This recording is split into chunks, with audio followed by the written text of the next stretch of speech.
Come again to my channel. If you are an existing subscriber, it's always a pleasure to see you come back to watch videos of this kind. Please do like, comment, and also don't forget to put on your notifications so you can receive updates when materials such as this do drop in future. Again, if you're new here, kindly do like, comment, and subscribe as well, and put on your notification. So, what am I talking to you about today? I will be talking to you about the benefits of working in the NHS as an international student. Either you are a student or you are the dependent of a student. This is always going to be very crucial. And why is it quite beneficial for you to go down the path of working in the NHS as a very major organization within the public sector, actually? Why is it important that you choose the NHS over any other organization to work for? Number one, the NHS itself, when it comes to the COS classification for NHS, when you receive your certificate of sponsorship, it is usually classified as a Class A sponsorship, meaning that chances of it being disputed or having been at a jeopardy at any point in time whilst you're working with the NHS is very, very slim or non-existent because it is a reputable organization. Therefore, your COS will be as valid as long as you remain within the NHS. Now, there is some clarification that needs to be made in here. If you're working with the NHS as an international student, yes, depending on the nature of the role you occupy within the NHS, if your role is a care related role, I am very much aware that with the existing rule, you do not pay any IHS at the moment. If you are occupying or taking up an administrative position within the NHS, you will pay IHS, which will be subsequently refunded to you. I think every 6 months, thereabouts, you will have the right to claim your IHS back for as long as you remain within the NHS. Now, if you decide to leave the NHS to go into private sector roles, these IHS needs to be repaid again. So it's always quite very beneficial for you to maintain that work engagement within the NHS itself.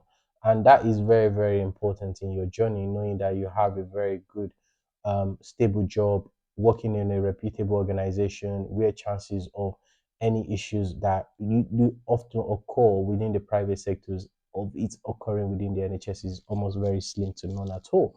So that is one part of it when it comes to the NHS benefit of working with, when it comes to the COS benefit of working with NHS. Likewise, as well, you have a very strict threshold for dismissal. And why is this very, very important when it comes to threshold for dismissals?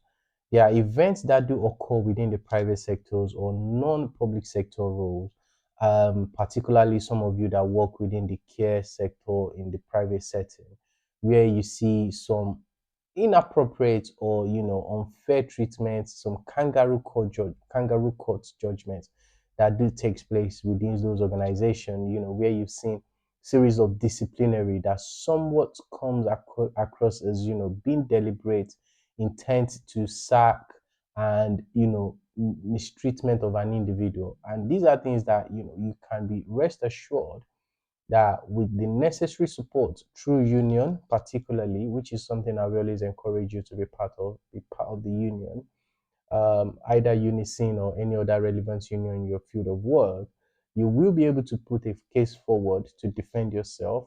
And unless there is a clear evidence of a substantial misconduct on your part, you can be rest assured that your job is secure as long as you want to stay in that hospital.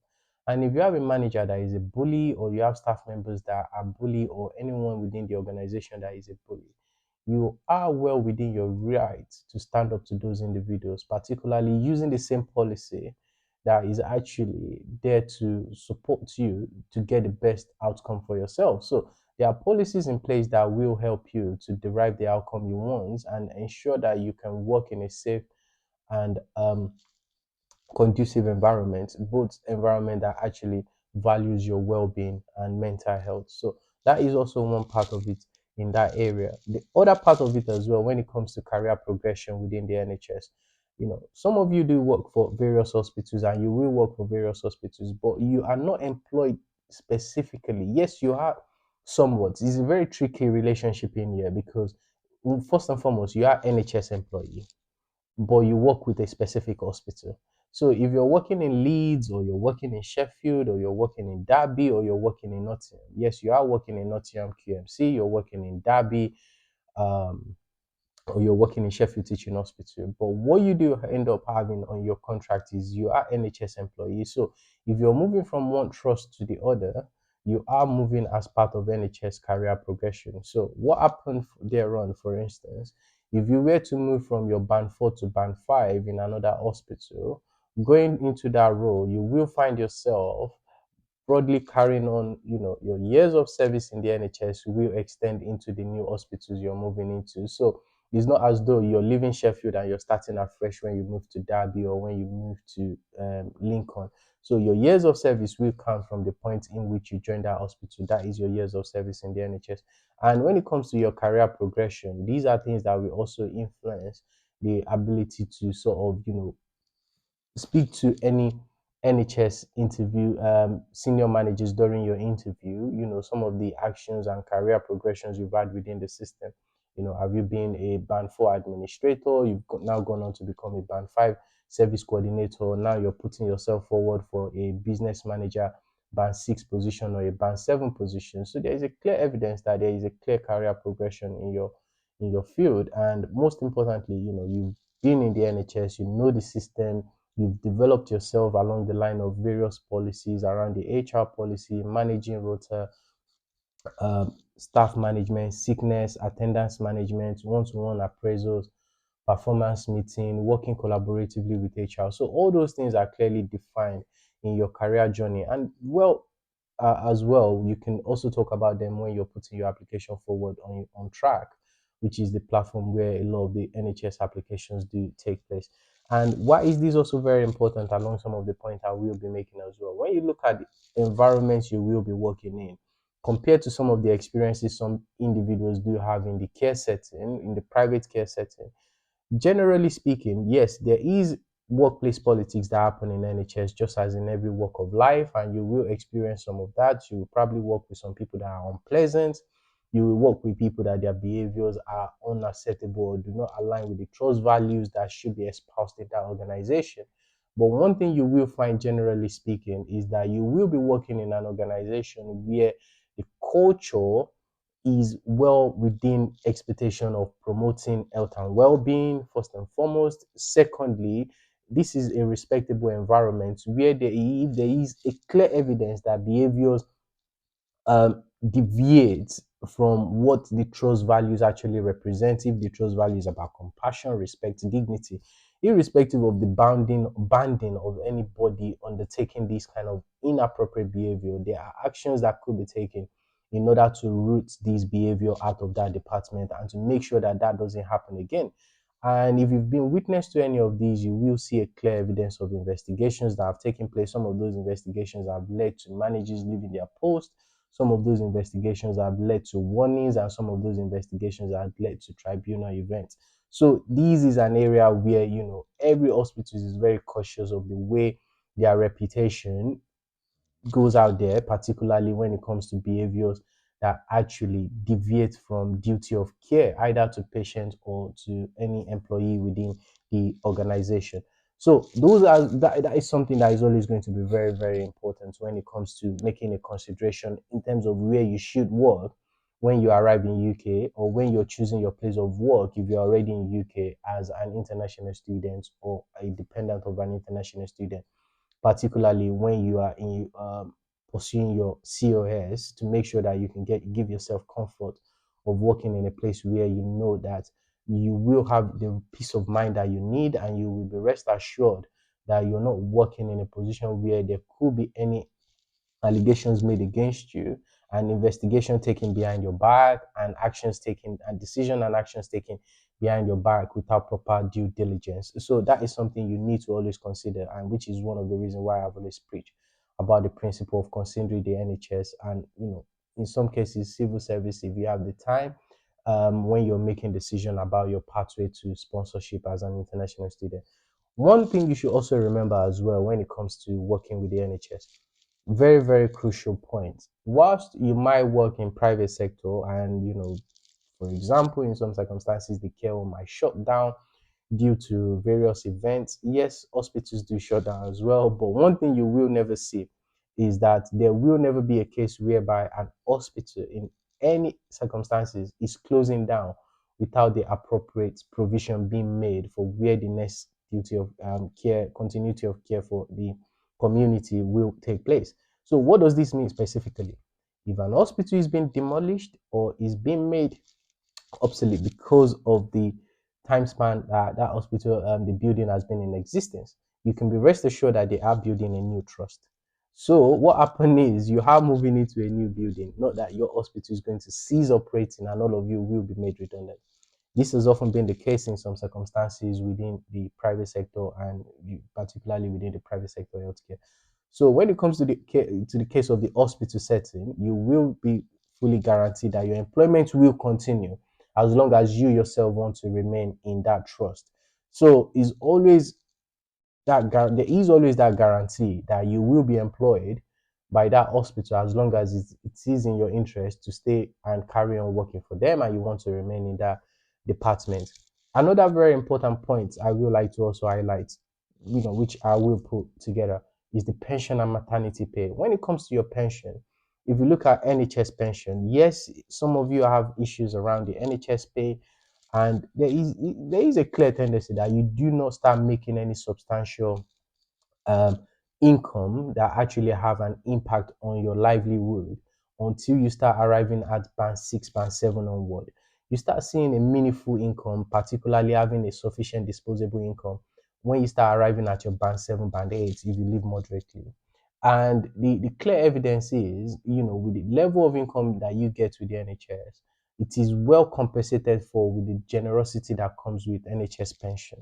So the pension contribution from NHS compared to any other work in either in any other private sectors or other public sector is very, very generous. That if you are patient enough, and I pray everyone live long enough to be able to reap the reward of all the work they've done. If you are patient enough to wait until that period where you want to retire, or if you want to take early retirement in some circumstances, you will see that you will be getting a very good return in terms after your years of service, particularly around your pension. But I'm sure if you have discussion with your finance team, there's probably that option for you to opt out if you want to take all your money in one go. But NHS pension do come generously. And when it comes to the maternity pay, particularly from the point of what NHS is all about.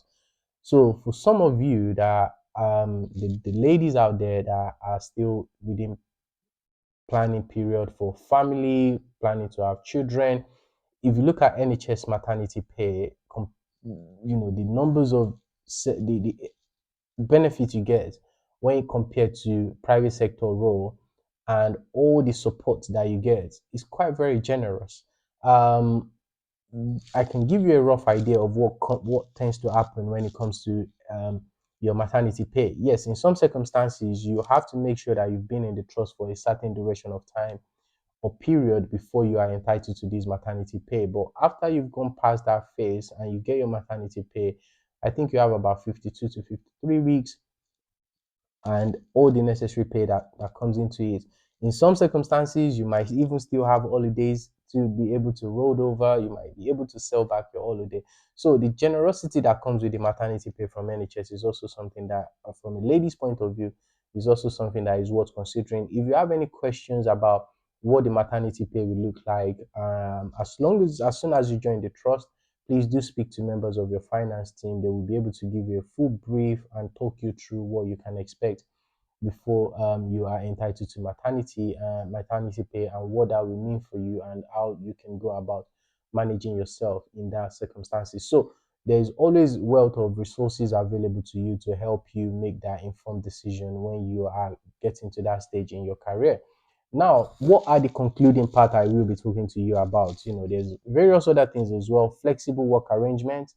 Whilst a lot of private sectors are rolling back on work from home arrangements, there's still a lot of roles within the NHS now that are incorporating a mixture of hybrid working arrangements, giving you that flexibilities of 2 days from home, 3 days in office, 3 days from home, 2 days in office.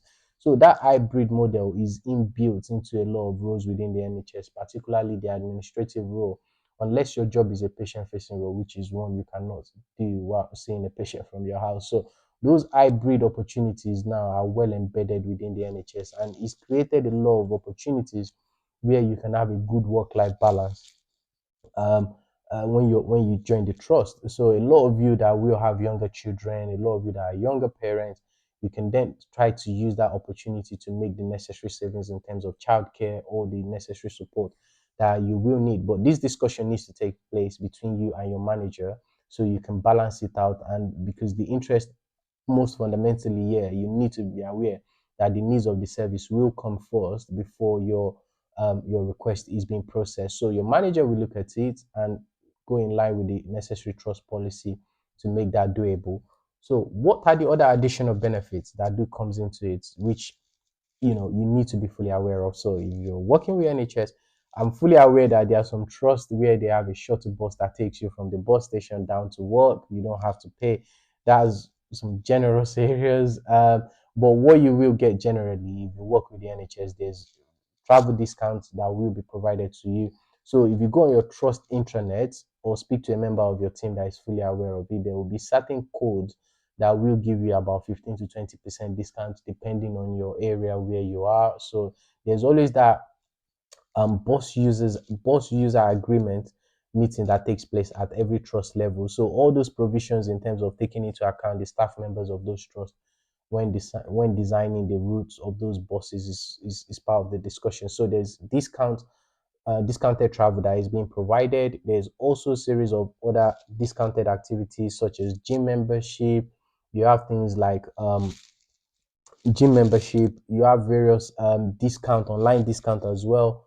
That NHS Blue Light Card, for example, is another discounted website where you can go to get a lot of opportunities for discounted products using your NHS email account.